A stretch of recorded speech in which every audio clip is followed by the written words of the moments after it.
मेरी दुहिता का ध्यान रखना। तुम मेरे गोत्र और राष्ट्र का, इंद्र तुम्हारी रक्षा करे।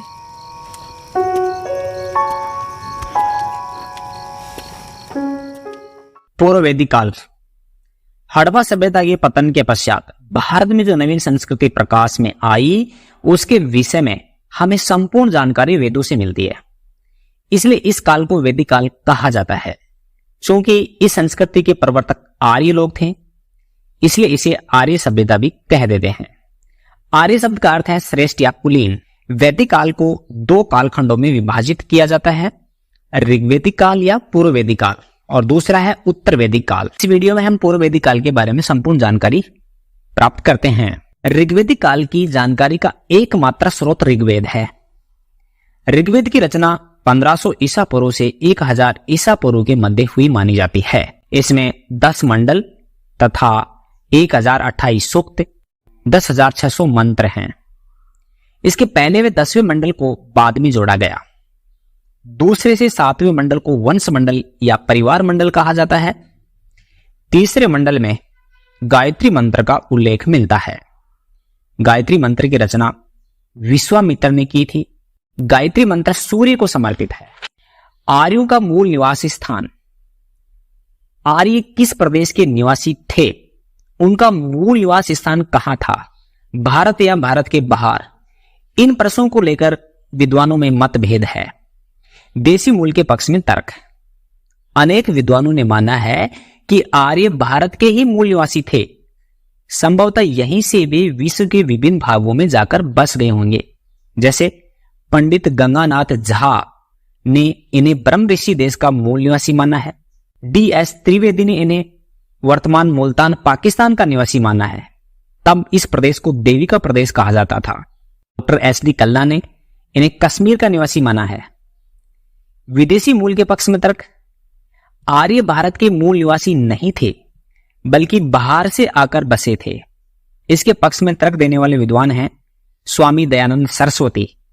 इन्होंने अपनी पुस्तक सत्यार्थ प्रकाश में आर्यों को तिब्बत का मूल निवासी माना है। बाल गंगाधर तिलक ने इन्हें उत्तरी ध्रुव का मूल निवासी माना है, और मैक्स मुलर ने आर्यों को मध्य एशिया का मूल निवासी माना है, और यही सर्वाधिक मान्य मत है। इस प्रकार शारीरिक बनावट, भौगोलिक सीमा, भाषा शास्त्रीय सामग्री आदि के आधार पर आर्यों को स्पष्ट रूप से विदेशी मूल का नहीं कहा जा सकता। वास्तव में आर्यों के मूल निवास स्थान को लेकर निश्चित रूप से कुछ भी कहना संभव नहीं है। उपलब्ध साक्ष्यों के आधार पर यह अनुमान है कि लगभग 1500 ईसा पूर्व के आसपास ईरान होते हुए आर्यों की एक शाखा भारत आई और यहां पर आर्य संस्कृति की स्थापना की। अब है आर्यों का भौगोलिक विस्तार। ऋग्वेद में कहा गया है कि आर्य आरंभ में सप्त सैंधव प्रदेश में बस गए थे। सप्त सैंधव का अर्थ है 7 नदियों का क्षेत्र। इन 7 नदियों की पहचान के संदर्भ में मतभेद हैं। फिर भी अनुमान है कि आधुनिक पंजाब के विस्तृत भूखंड को सप्त सैंधव कहा गया है। सतलज से यमुना नदी तक का क्षेत्र ब्रह्मव्रत कहलाता था। ब्रह्मव्रत को ऋग्वैदिक सभ्यता का केंद्र माना जाता था। ऋग्वैदिक आर्यों का विस्तार पूर्व में हिमालय और तिब्बत से लेकर के पश्चिम में अफगानिस्तान तक, उत्तर में तुर्कमेनिस्तान से लेकर दक्षिण में अरावली तक था। सिंधु आर्यों की सबसे महत्वपूर्ण नदी थी। सरस्वती सबसे पवित्र नदी थी। अब है पूर्व वैदिक काल में राजनीतिक व्यवस्था। ऋग्वैदिक राजनीतिक व्यवस्था कबीलाई संरचना पर आधारित थी। विभिन्न कबीलों के अपने अपने राजा या सरदार होते थे। राजा को गोप या जनस्य गोप कहा जाता था। वह किसी क्षेत्र विशेष पर शासन नहीं करता था, क्योंकि ऋग्वैदिक आर्य स्थायी रूप से किसी एक जगह पर निवास नहीं करते थे। राज्य का मूल आधार परिवार था। परिवार का मुखिया कुलप कहलाता था। गोत्र ही संबंधों का मूल आधार था। जिन जिन की गाय एक बाड़े में बंधती है वह एक गोत्र हुआ। कुछ समझी? परिवार के ऊपर ग्राम होता था, जिसका मुखिया ग्रामणी कहलाता था। अनेक ग्राम मिलकर के विष बनाते थे, जिसका प्रधान विषपति होता था। विष के ऊपर जन होता था, जो प्रशासन की सर्वोच्च इकाई थी। जन का मुखिया गोप होता था। कई जन मिलकर राष्ट्र बनाते थे तथा राष्ट्र का मुखिया राजन या राजा होता था। और गृहपतियों के बीच कड़ी है, इसीलिए आपको राजन भी कहते हैं। इस सूत्र और पद का सम्मान करना। हाँ राजा। व्राजपति, क्या मेरे प्रतिनिधि व्राजपति आपके कुलों की संपत्ति की रक्षा करते हैं? ग्रामणी, क्या कुलपा और व्राजपति आपके मार्गदर्शन में काम करते हैं? हाँ राजा। ग्रामणी, आपको मनु भी कहते हैं क्योंकि आपसे ये उम्मीद की जाती है कि आप ग्रामवासियों से पिता की तरह व्यवहार करें। हाँ राजा। बूढ़े पिता की तरह किचकिच तो नहीं करते। सभापति, क्या ग्रामवासी, गृहपति, कुलपा, व्राजपति, ग्रामणी आपके संरक्षण में हैं? हाँ राजा। सभापति, हाँ राजा। क्या ग्राम में कन्याओं का उपनयन होता है? हाँ राजा। क्या वे शस्त्र और शास्त्र का अभ्यास करती हैं? हाँ राजा। क्या परिवार में पत्नी सम्राज्ञी है? अधिकतर परिवारों में तो महिलाओं का ही शासन चलता है राजा। राजा का पद वंशानुगत नहीं था। राजा का पद गरिमामय भी नहीं था। राजा के पास कोई स्थायी सेना भी नहीं थी। अधिकतर लड़ाइयां गाय व घोड़ों के लिए होती थी। पर गायों को लाने के लिए भाला क्यों ले गए हैं? गायों को लाने के लिए एक युद्ध होता है, इसलिए गायों के लिए युद्ध को गविष्टि कहते हैं। कौन ले गया गायों को? चोर। राजा की सहायता हेतु कुछ संस्थाएं होती थी, जैसे विदग्ध। यह प्राचीनतम संस्था थी जो लूट के धन का बंटवारा करती थी, अर्थात ये सैनिक कार्यों से संबंधित थी। क्या मैं समिति को ये याद दिलाऊं कि विदत में युद्ध में जीते गए गोधन, अश्वधन, पशुधन, हिरण्य, मणिमुक्ता और दास दासियों का बंटवारा होता था। हमारी स्त्रियां विदत में शामिल होती थीं और पराक्रम से पाए गए धन को पाकर प्रसन्न होती थी। दूसरी संस्था थी सभा। यह वरिष्ठ व कुलीन लोगों का समूह थी। इन्हें कुछ न्यायिक अधिकार भी प्राप्त थे। इसमें स्त्रियों की भी भागीदारी थी। समिति और सभा, प्रजापति की दोनों पुत्रियां मेरी सहायता करें। जिनसे भी मेरी भेंट हो मुझे सहयोग करें। हे पितृगण, मैं और यहां एकत्रित सभी सहमति के शब्द बोलें।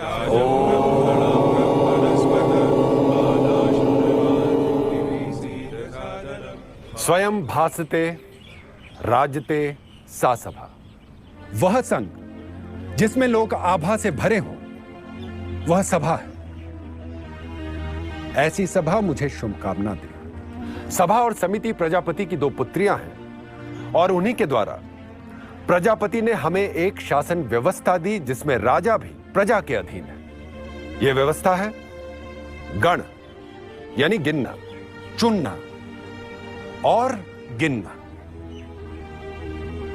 इसीलिए गोत्र का, गांव का हर परिवार अपना पति यानी गृहपति चुनता है। गांव के सब गृहपति मिलकर सभा बनाते हैं। हर गृहपति सभा का सभासद या सभावती है।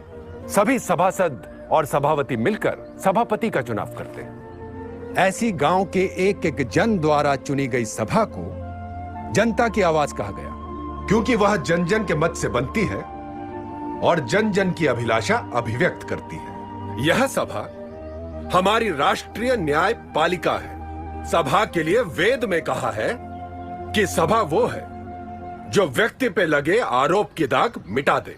यहां हर किसी को न्याय मिलता है। इसीलिए सभा के निर्णय से हर कोई बंधा है। कोई भी इसके निर्णय का उल्लंघन नहीं कर सकता, राजा भी नहीं। यहां अपना मत रखने के लिए हर सभासद और सभावती स्वतंत्र है। राष्ट्र का प्रशासन करना और राजा को दिशा देना सभा का काम है। पर हमारी सभा इतनी नीरस भी नहीं है। यह हमारी सरस उत्सव भूमि है।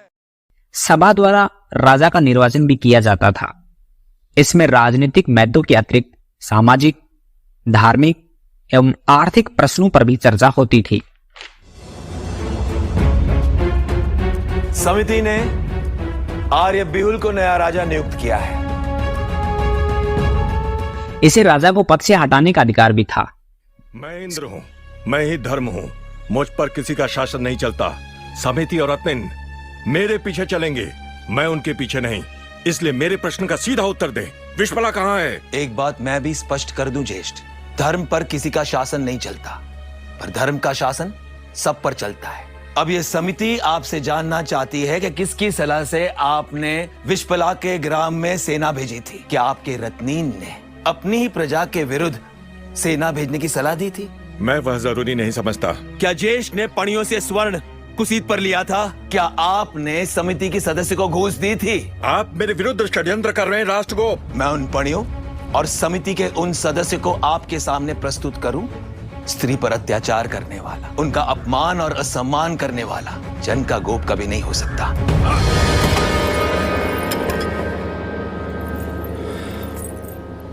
विशपला से मिलेंगे। विशपला! समिति ये जनसाधारण की महत्वपूर्ण संस्था थी। राजा की सहायता हेतु 12 मंत्री होते थे जिन्हें रत्नीन कहा जाता था। युद्ध में प्राप्त लूट का एक भाग राजकीय आमदनी का मुख्य स्रोत था। प्रजा स्वयं राजा को अपनी आय का एक अंश स्वेच्छा से देती थी, जिसका नाम बलि था। आर्यों की आर्थिक स्थिति, आर्यों की अर्थव्यवस्था ग्रामीण अर्थव्यवस्था थी एवं उनका जीवन मुख्यतः पशुपालन और कृषि पर निर्भर था। उनकी अर्थव्यवस्था एक प्रकार की निर्वहन मूलक अर्थव्यवस्था थी। अर्थव्यवस्था में पशुचारण का इतना महत्व था कि जीवन की महत्वपूर्ण गतिविधियों से गाय को जोड़ दिया गया था। जैसे राजा के लिए गोप, युद्ध के लिए गविष्ठी जैसे शब्दों का प्रयोग किया जाता था। गाय और घोड़ा प्रिय पशु थे। इस काल में धातु के रूप में सुवर्ण तथा अयस का विवरण मिलता है। सुवर्ण की पहचान सोने से हुई है, जबकि अयस की पहचान तांबे एवं कांसे से हुई है।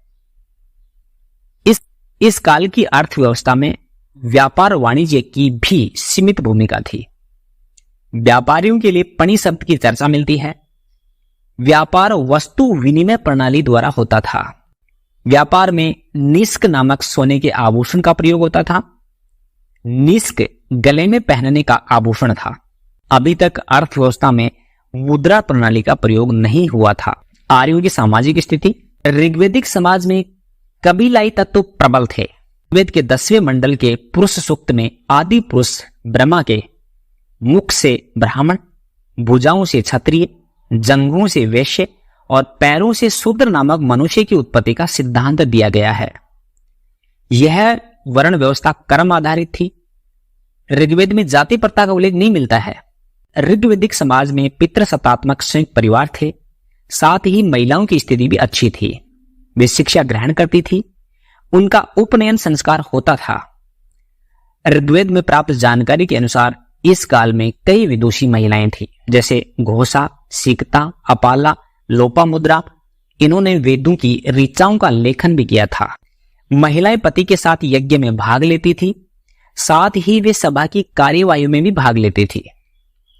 विशफला एक योद्धा महिला थी। खेला युद्ध में उसका पैर कट गया था। फिर अश्विनी कुमारों ने इन्हें लोहे का पैर भेंट किया था।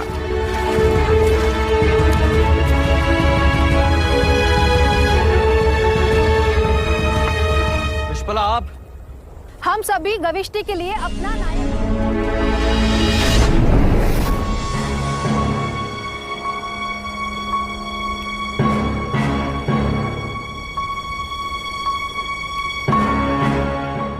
ऋग्वेद में हमें रक्त संबंध में विवाह, बहुपति विवाह का भी संकेत मिलता है।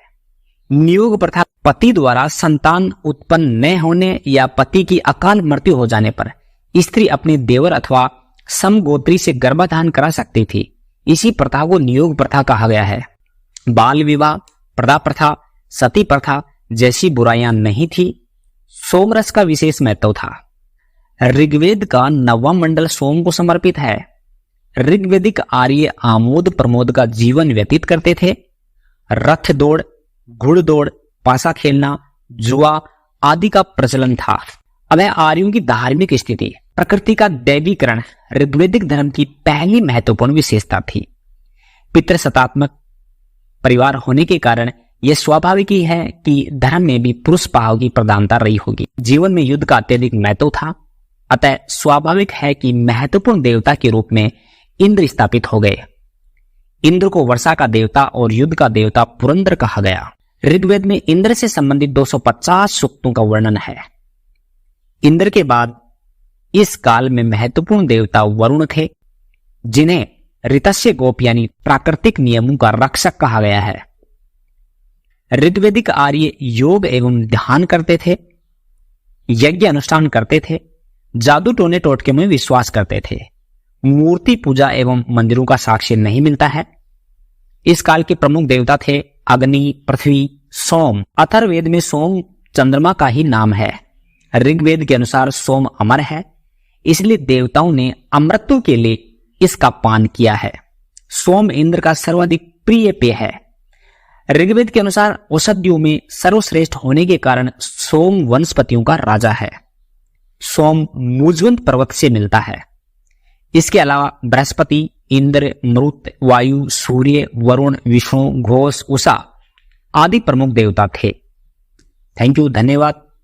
चैनल को सब्सक्राइब कर लीजिए ताकि इसी प्रकार के नए नए वीडियो आपको मिलते रहें, हम भी मोटिवेट होते रहें। थैंक यू, धन्यवाद।